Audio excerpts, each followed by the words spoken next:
Okay, good morning, everybody. Hope everyone's having a good end of the semester. I know it's a very busy time, of course, with finishing up term projects, essays, lab exams, total, all that good stuff. But hopefully it's coming to a good end for you guys. Hard to believe we're well into April already. So this is the last of our lecture video series. So we're continuing on with our data analysis. So in the last two lectures, we're looking at things like spatial stats in terms of spatial clustering, right?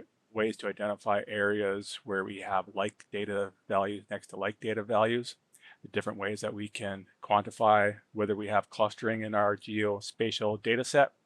And then later on, we looked at what's known as spatial interpolation, aka geostatistics, right? Where we basically model a surface of values or points based on the input of observed values that we have, right? So we looked at things like inverse distance weighting and more sophisticated methods like kriging for spatial interpolation. So the last thing we're going to look at in terms of spatial stats to end off with is spatial regression. Now, of course, we've looked at regression in general, but and how we can use regression to predict one value, the dependent variable, from either one independent variable or multiple independent variables. But of course, since we're interested in the spatial dynamic in this course, we're going to apply regression to a spatial context. So that's basically what we're going to be looking at in this lecture. So just a little recap of what we're going to look at. OLS, ordinary least squares, right? The model that we use to construct a regression model. We're going to be using Geog, which we used in the last two labs, right, to interpret some regression output to see how good or bad our regression model is. We're always concerned whether we have a spatial autocorrelation of residuals. If we do determine that we have that, what do we do from there on in? And what's known as the spatial error model and the spatial lag model. So in terms of spatial regression, right? Regression allows us to better understand spatial relationships, right? Allows us to model, examine, explore any structure in our spatial data set to see what are the patterns or the factors which are controlling this spatial makeup of our data set. So for example, maybe you're interested in why young people are dying of a certain disease in some regions of the country. And to do this, you're looking at what are the factors in these regions which might be contributing to these deaths. We use spatial regression a lot to try to predict values where we have unknown values. It's kind of like interpolation. So sometimes if we don't want to use interpolation, we can use a spatial regression model.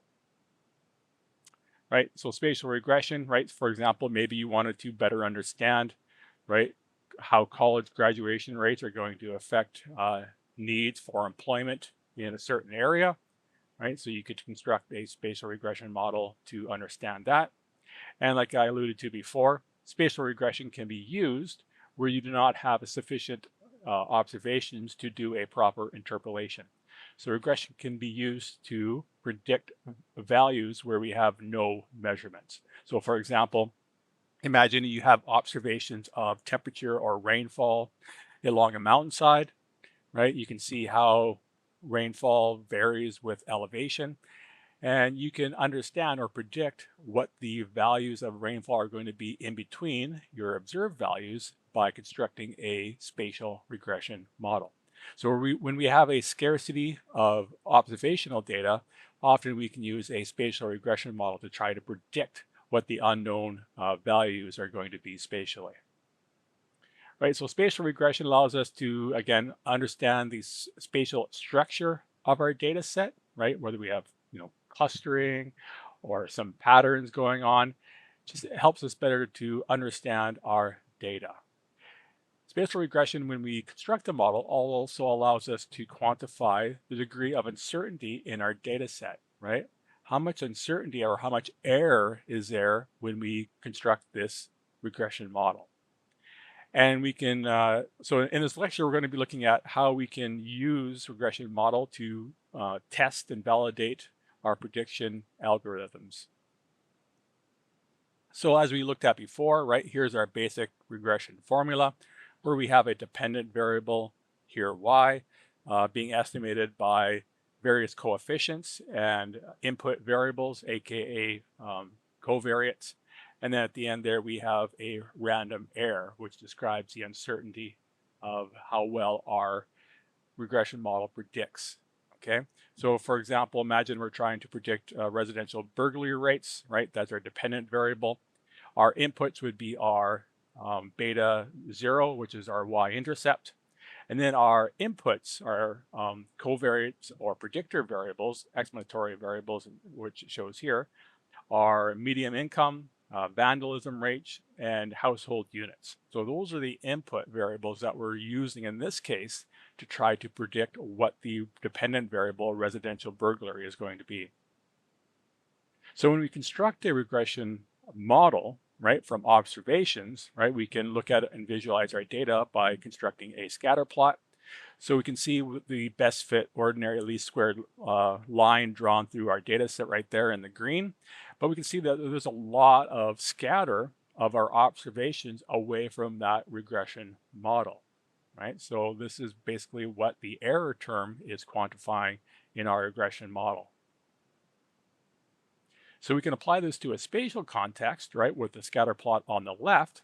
Those uncertainties or errors of the observations away from the best fit ordinary least squared line, we can look at it individually in terms of spatial areas, right? So we can identify areas within our spatial study area where we have more errors than other locations. So this helps us to identify where we have lots of errors in these areas. What are some of the things, predictor variables, that we might be missing to predict, which we could then include in our regression model to help predict or improve the predictive capacity of our spatial regression model. So again, the residual, right, is just a difference between the observed value and the predicted value based on the ordinary least squared regression model itself. So this is a way we can visualize or study the amount of uncertainty in our spatial data set. So some issues, a lot of we touched on before, right? As we've seen a lot of our data sets, going back to Tobler's law of geography, right? Closer things tend to be more related than things that are further away. So often we see in our data set, we tend to see clustering going on, right? Like values next to like values, right? So usually positive spatial autocorrelation, aka clustering, is the norm.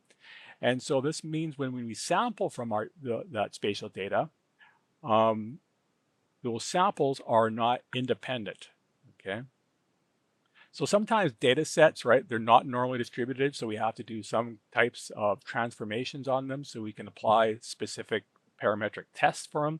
So some examples of some transformations might be a log transformation or a logistic transformation.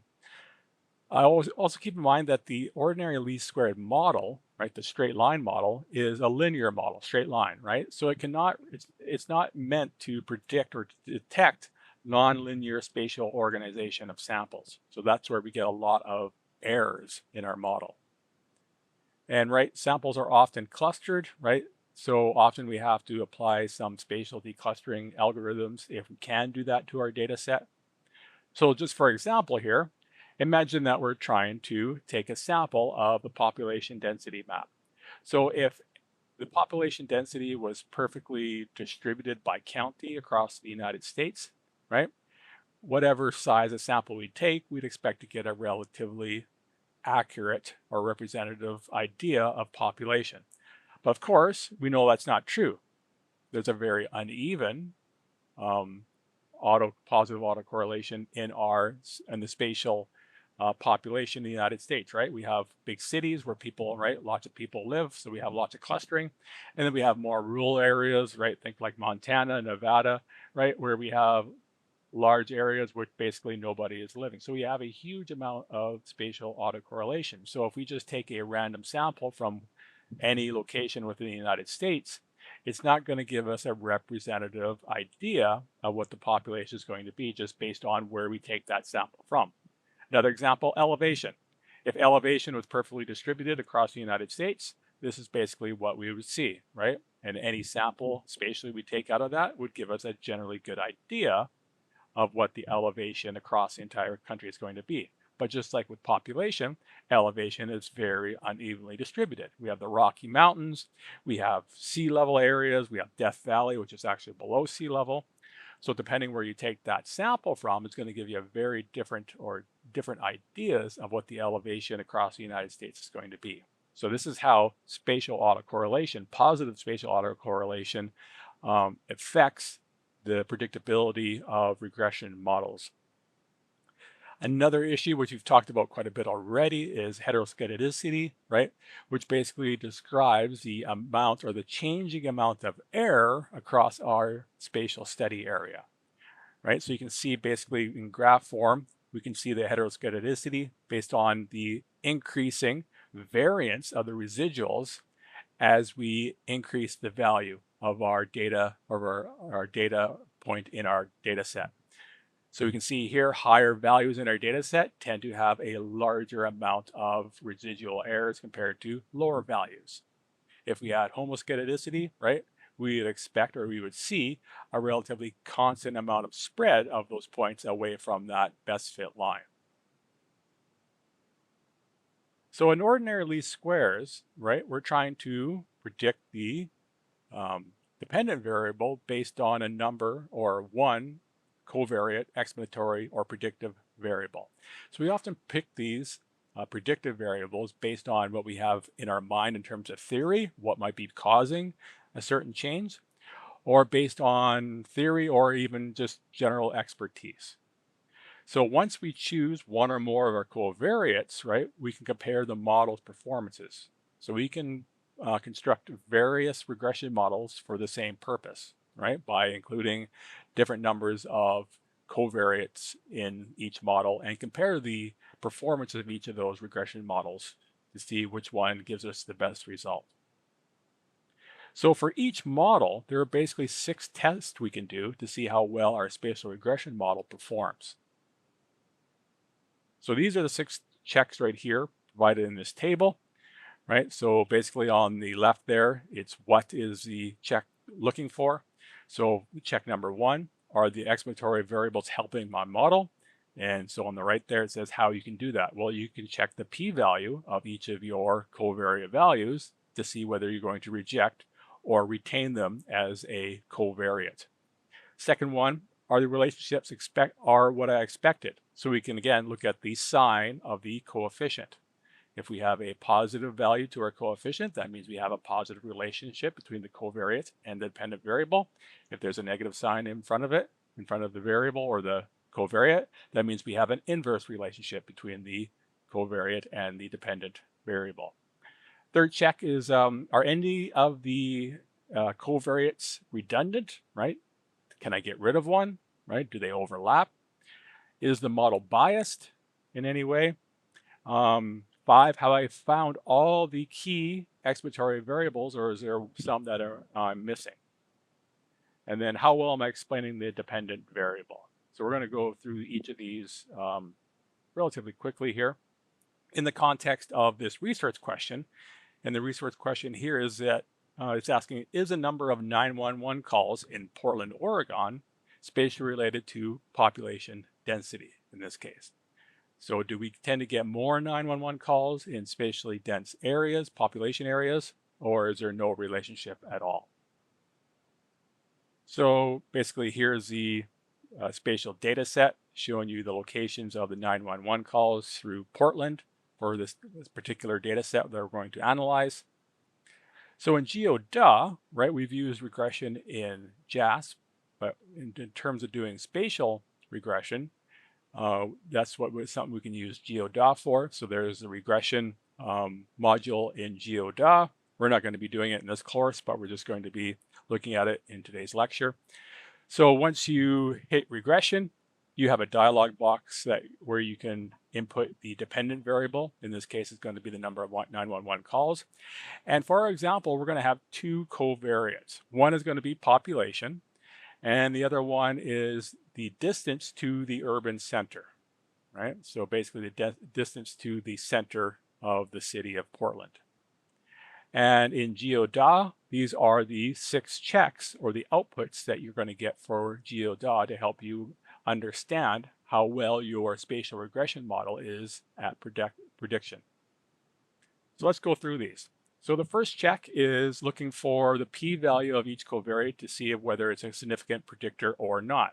So again, we can choose a alpha value, say a 0.5, 0.05, and if its p-value is below that for the covariate, we're going to assume that it's a significant predictor. If it's above that, we're going to assume it's not a significant predictor.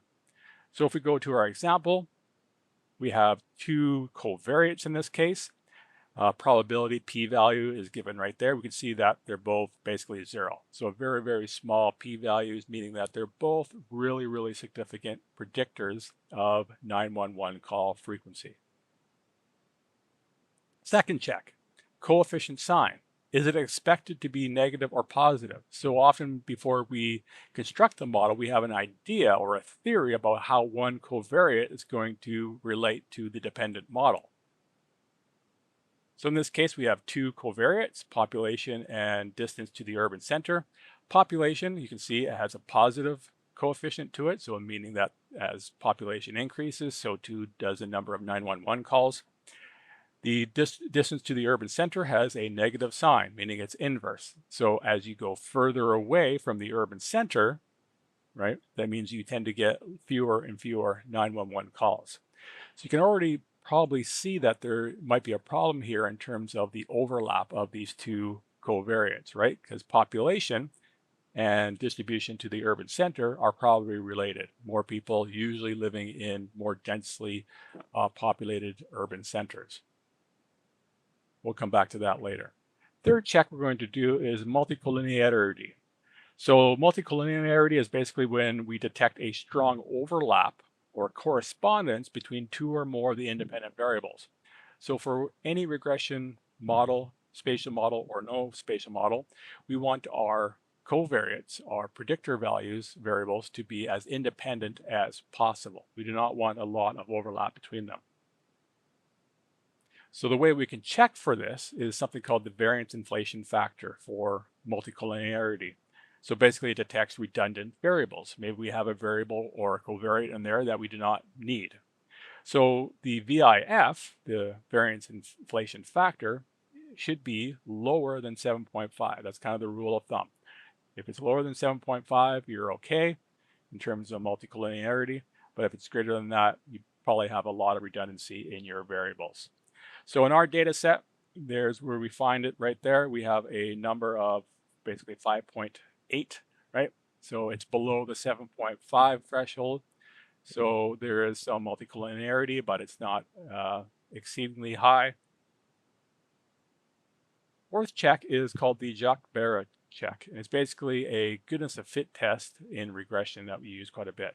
And it's basically looking for the normal distribution of the errors in our model, aka the residuals. Remember, we want to have, if we can, a normal distribution of our residuals because that allows us to do more predictable sampling from our data set.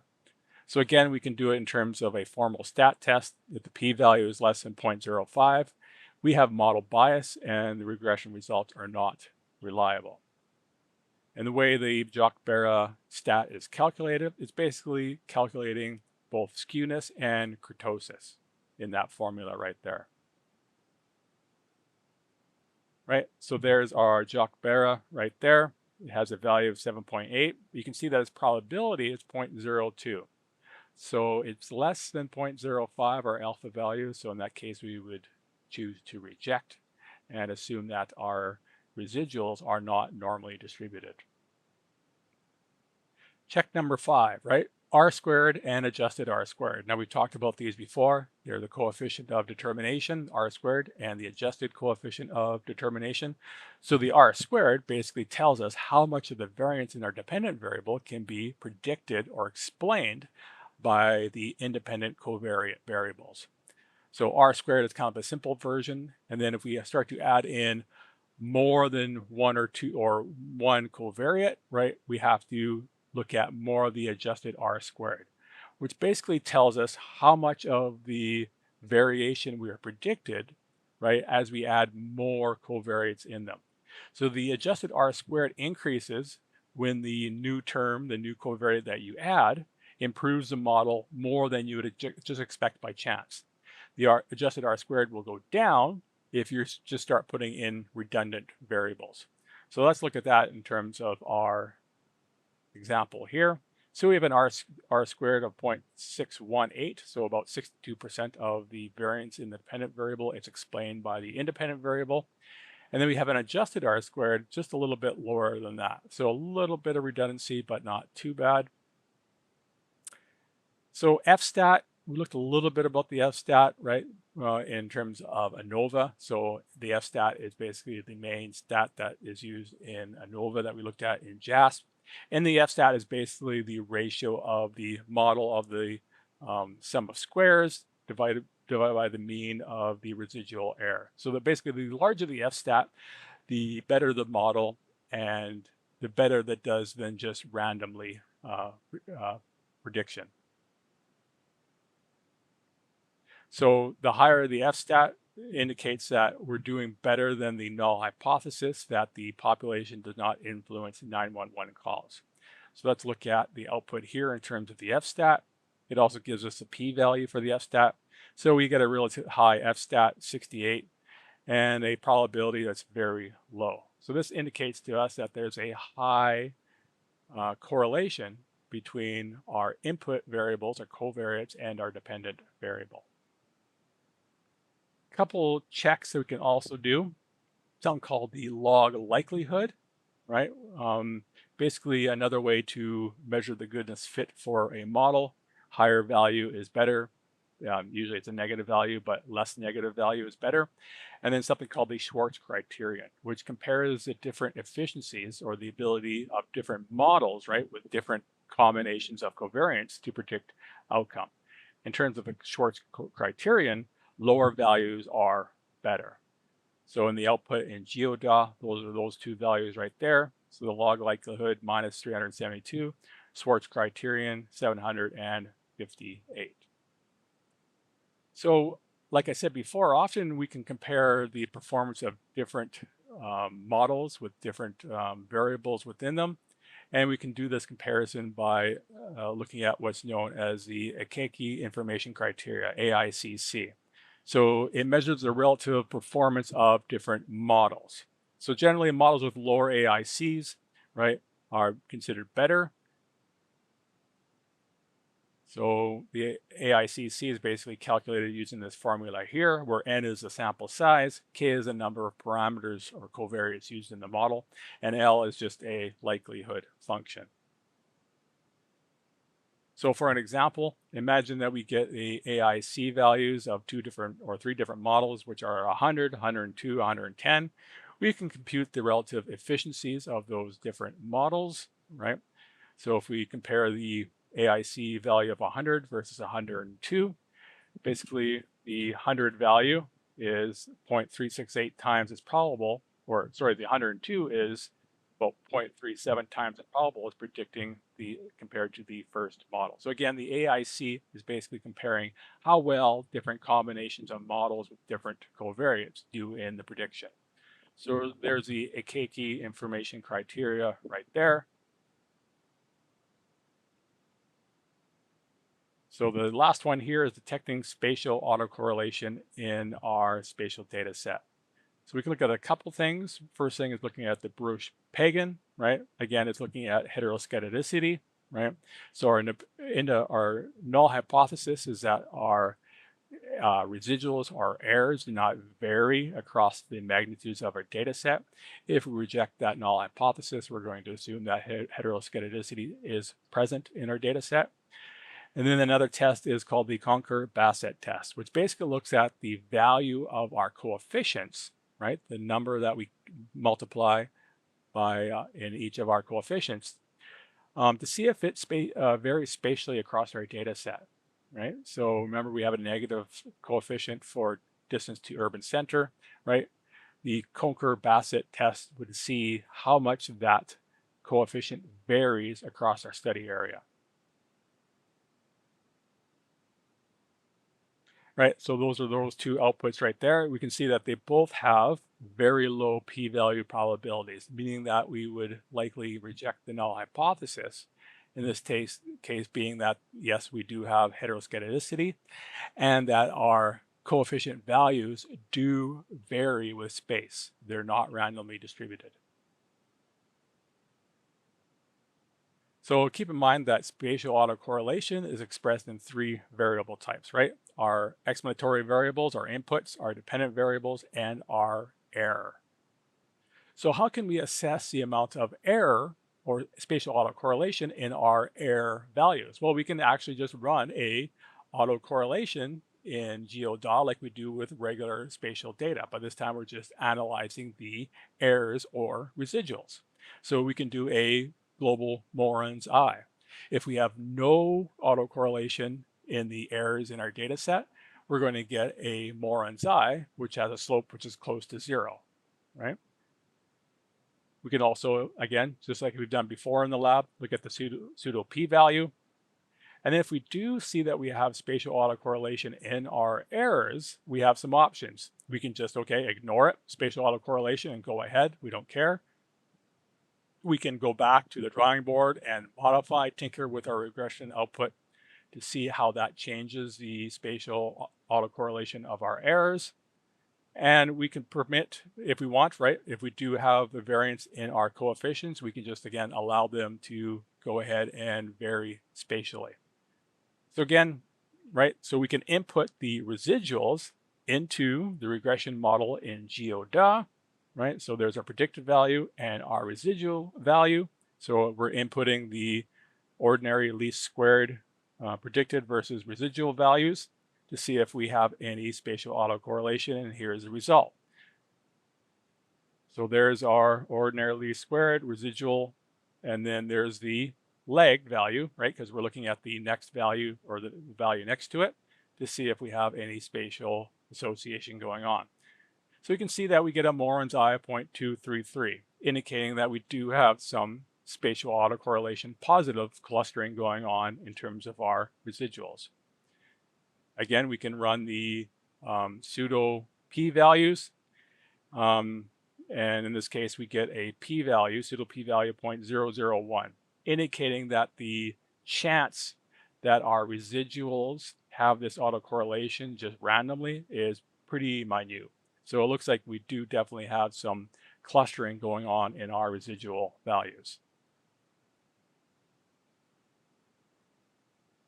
Right, so why do we have spatial autocorrelation in our residuals? Well, there's a couple of reasons. We can have what's known as a first order reason in this particular example, right? Residuals are spatially correlated, resulting in model bias, right? So of course, where we have more people, the population variable, there's going to be more crime and more 911 calls, right? That's a first order effect. Second order effect is that the variable that we find in one location can be affected by what's going on around it. In other words, spatially, right? So for example, residuals can be affected by, areas that are surrounded by high crime rates are more likely to have high crime rates. In other words, there is interaction. And so we can call this a second order effect. Right, so again, the way that we did this in Geog is that we set up a weight matrix, which tells Geog how to analyze the spatial data in order to calculate the autocorrelation. So again, if we want to go back and just look at our data set in terms of this example of 911 calls from Beaverton, Oregon, or Portland, Oregon. So there's our map right there of Portland and Beaverton right there. And there's the spatial data set of 911 calls. So we're trying to see if there's some spatial autocorrelation going on in terms of 911 calls. So again, we can apply this to GeoDA, where we could first probably want to visualize our data so we can do some classification. So here's an example of Beaverton where we've done a natural breaks to classify our data.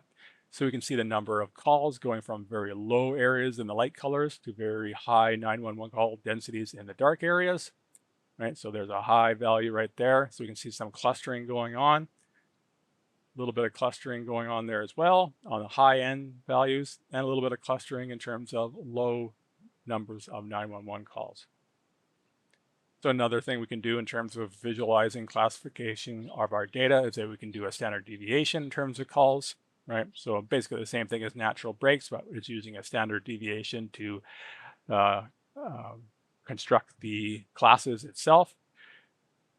So again, same kind of idea. We see positive autocorrelation in that region, a little bit of positive autocorrelation, also autocorrelation in terms of the low values down in the lower left side. So then we can do a global Moran's eye to see more firmly whether we have autocorrelation going on or not. So we get a Moran's eye of 0.261 indicating, right, that we do have some clustering, positive spatial autocorrelation going on. And then we can run our pseudo p-value again, which gives us an idea of how likely that spatial arrangement is just by chance.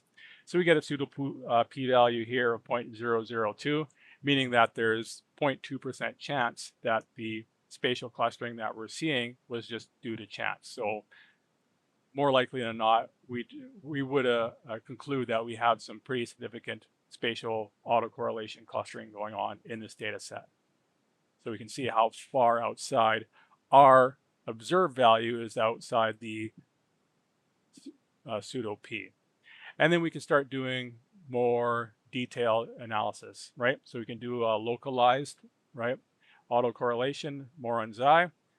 So we can look at clustering what type of clustering we have. So with the LISA clustering map, we see areas of red. We have high values next to high values. And then where we have blue polygons, we have low values next to low values. And then to see how significant the clustering is at those locations, we can also, right, create a significance map in LISA. So you can see the darker green areas, we have very significant autocorrelation going on. And where we have gray, that means we have insignificant correlation going on. So you can see in that one area, we have very, very high, significant positive correlation going on. Other tests that we can do in GeoDA, and we talked about in the lecture, is a Getty's G hotspot. So basically, the Getty's G hotspot gives us a Z value, which basically positive high values indicate clustering, and then negative values of Getty's G indicate autocorrelation of low values. So you can see in this kind of like a heat map, you can see that the yellow is very high, right? High values being next to high values. And then the very blue values, right? Or very negative G values or Z scores indicates that we have very low values next to very low values. And then kind of the neutral light colors in between indicates that we don't really have much autocorrelation going on. And then like we did in the lab, we can further analyze our autocorrelation by doing a spatial correlogram, which shows us how autocorrelation changes with distance away from a location. So we can see here, in this case, we have autocorrelation positive for very close values, then it actually goes negative, and then as you get very far away, you get positive autocorrelation again. Well, one thing to keep in mind in GeoDA is that we often want to do a correlogram assessment using the arc distance. So you can see that changes the autocorrelation plot at the top significantly. So often we want to use the arc distance option to define our distance in GeoDA. So another good feature of GeoDA is that we can create these scatter plot matrices to help us identify other variables that might help us improve our spatial regression model. So we did this in lab, right? It just allows you to compare the strength of the association, the correlation between two variables, help you see if you missed any potentially significant predictor variable that you might want to subsequently add to your regression model. So what I've been showing you so far is doing spatial regression in Geog. You can do similar applications in ArcGIS, either in ArcMap or ArcPro. You can do it also in QGIS, which is the free online version that's commonly used for GIS. There's a link right there that gives you a video presentation on spatial regression from Esri, which are basically the ArcGIS people. So you can also do more simple spatial regression models, applications in Excel. So I'm just going to show you to end off here a simple example I made up using made-up data, say for Kelowna, in terms of trying to predict the nightly cost of an Airbnb. So I have some data here. So on the left there's my price per night for about 9 or 10 different locations for Airbnb in Kelowna. And then I have other variables associated with each of those Airbnbs. The square footage, right? How big it is, how many beds there are, whether it has a pool or not, and then the distance to the lake. Here's just a video of how you can do a spatial regression model, a simple one in Excel. So the first thing, I'm going to drag over top all my data, go to the data tab. Again, go to the data analysis. You can see there's regression option right there. I'm going to hit OK. Then I'm going to input the values that I'm trying to predict. Those are my Y values. So I'm going to drag over top the price per night. That's what I'm trying to predict. Now I'm going to input all of my covariates. So I'm going to drag over top of all of them. I want to click my labels because I include the labels in the drag. Then I'm going to tell it where to output the data. So I'm just going to have the output starting in that cell, and I'm going to hit OK. Right, so it gives me a bunch of outputs here. So you can see at the top there, it gives me my R squared, my adjusted R squared. So my model right here is basically explaining 98% of the variation in the nightly price of Airbnbs across Kelowna. At the bottom, right, I have the outputs of each of the covariates and how they perform. And so I can see the value of the coefficients, whether they're negative or positive, right? And then I can also see the p-value. How significant of a predictor is that covariate in predicting the nightly cost of an Airbnb? So just looking at the p-values, I can see that I only have one significant predictor covariate, and that is the number of beds. So all the other ones, right? All the other variables or covariates that I've inputted into the model are not significant predictors of the cost of an Airbnb in Kelowna. Only the number of beds is a significant predictor.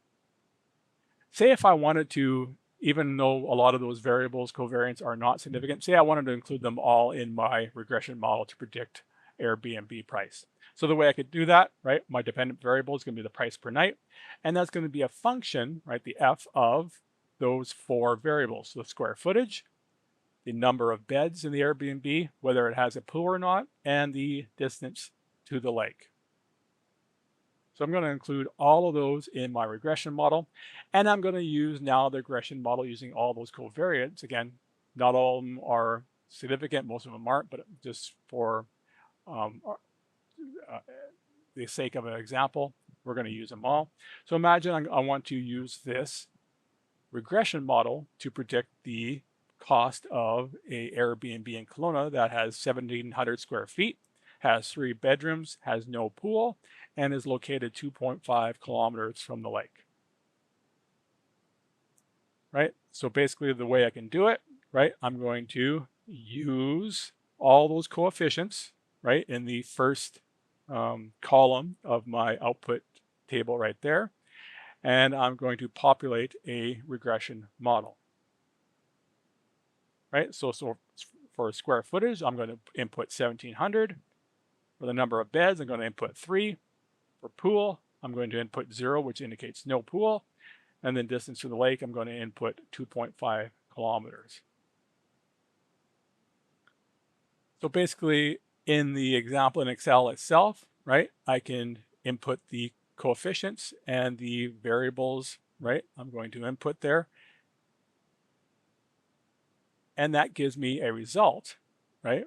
A predicted value for those factors of $370.60 for a Airbnb, again, 1,700 square feet, has 3 beds, no pool, and is 2.5 kilometers from the lake. So that's how you can use Excel to construct simple regression models. Again, as we already did in the lab, we use JASP to construct regression models. So I've inputted the data in CSV file and put it into JASP. So again, I go to my linear regression module in JASP. And I'm going to input the dependent variable, the price per night, and there are my 4 covariates that I'm going to input right there. And so at the bottom there's my output table, kind of similar to Excel. And I can see that I get the exact same values that I got in Excel in terms of the coefficients. And again, I only have, there's my p-value on the right there in the green circle. Again, I only have the one significant predictor, which is the number of beds. Okay, so that's it for the last part, or the final, or the lecture. So we're all done lectures now. Just talk a little bit now about the final exam. So the final is going to be on Friday, April 25th. So it's going to be similar format to the midterm that we had, in terms it's going to be on Moodle, and you're going to have all day to complete it on April 25th. So it's going to be comprehensive, meaning that you'll be responsible for understanding and reviewing all the material from the very first lecture up to what I just finished today. So as always, I will put up a practice exam, which will be posted on Moodle.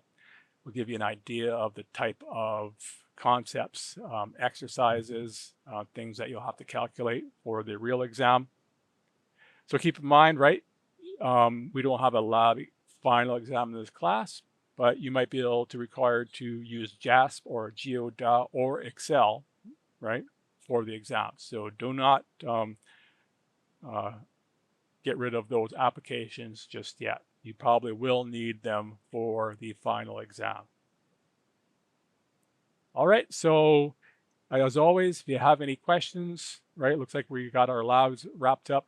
Our last quiz is going to close here. So basically, that's it for the term. Thanks for your patience, guys, with all my technical difficulties, but looks like we've sailed through it pretty well. I'm happy with the performance people have gotten. People are doing relatively well in the course itself. So I'm always happy to see that you guys are understanding the concepts. I know it's not, can be kind of a dry course at times, especially when it's delivered on the online format. So thank you for your patience and everything. And if you have any questions regarding the final, I will be online for a bit of the day on the final to answer any questions as they come up. But if you have any questions before then, of course, let me know as always.